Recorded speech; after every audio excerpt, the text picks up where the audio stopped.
Let's start our video. आज का हमारा टॉपिक है प्रेजेंट इंडेफिनिट। सबसे पहले हम देखेंगे कि हम प्रेजेंट इंडेफिनिट क्यों कहते हैं।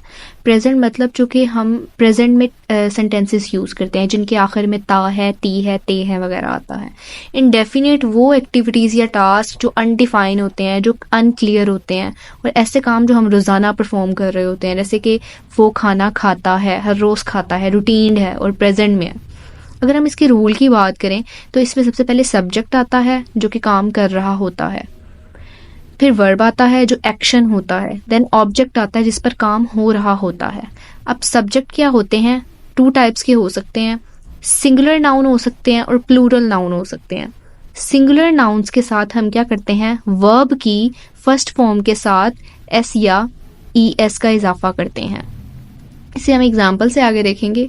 देन आते हैं प्लूरल। प्लूरल नाउन के नाउन फर्स्ट फॉर्म लगती है, बेस फॉर्म ऑफ वर्ब का यूज किया जाता है बस। अब इस स्टेटमेंट्स हमारी जो प्रेजेंट टेंसेस की सिचुएशन होती हैं वो हमारी तीन टाइप्स की हो सकती हैं। पहली होती है एफर्मेटिव। एफर्मेटिव जो हमने बेसिक रूल पढ़ा उस रूल के अकॉर्डिंग हमारे सेंटेंसेस बनते हैं। मतलब कि जैसे कि फॉर एग्जाम्पल वो सेब खाता है, खाता है, इसके एंड पे ता है आ रहा तो ये प्रेजेंट का टेंस है और ये पॉजिटिव सेंटेंस है, इसलिए इसको एफर्मेटिव कहेंगे, जो इस रूल पे डिपेंड करता है।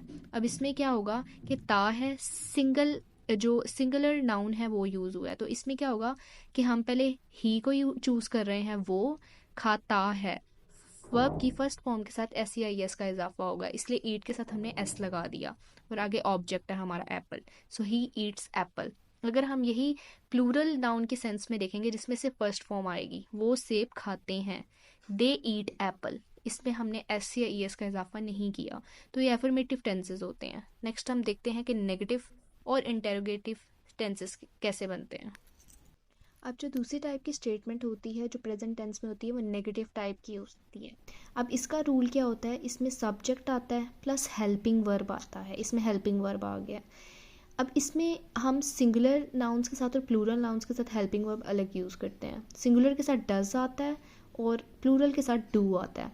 हेल्पिंग वर्ब आएगा, देन वर्ब आएगा और ऑब्जेक्ट जो हमारी एफर्मेटिव की तरह रूल था सेम वही है, इसमें सिर्फ फ़र्क आया हेल्पिंग वर्ब का।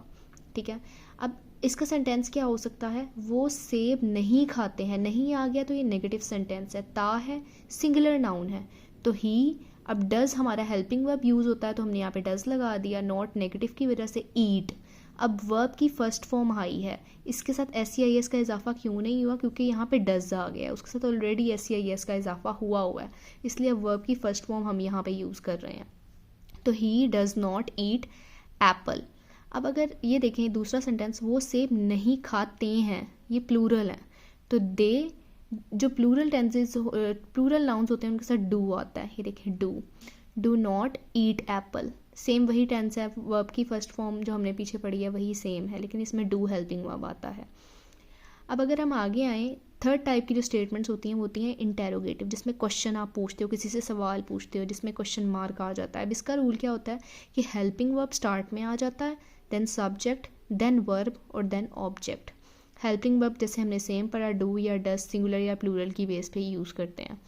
अब ये देखो क्या स्टार्ट में आ गया तो ये इंटेरोगेटिव का सेंटेंस है, क्या वो सेब खाता है, डज हेल्पिंग वर्ब है, ही सब्जेक्ट, ही इधर, eat verb, apple, does he eat Apple.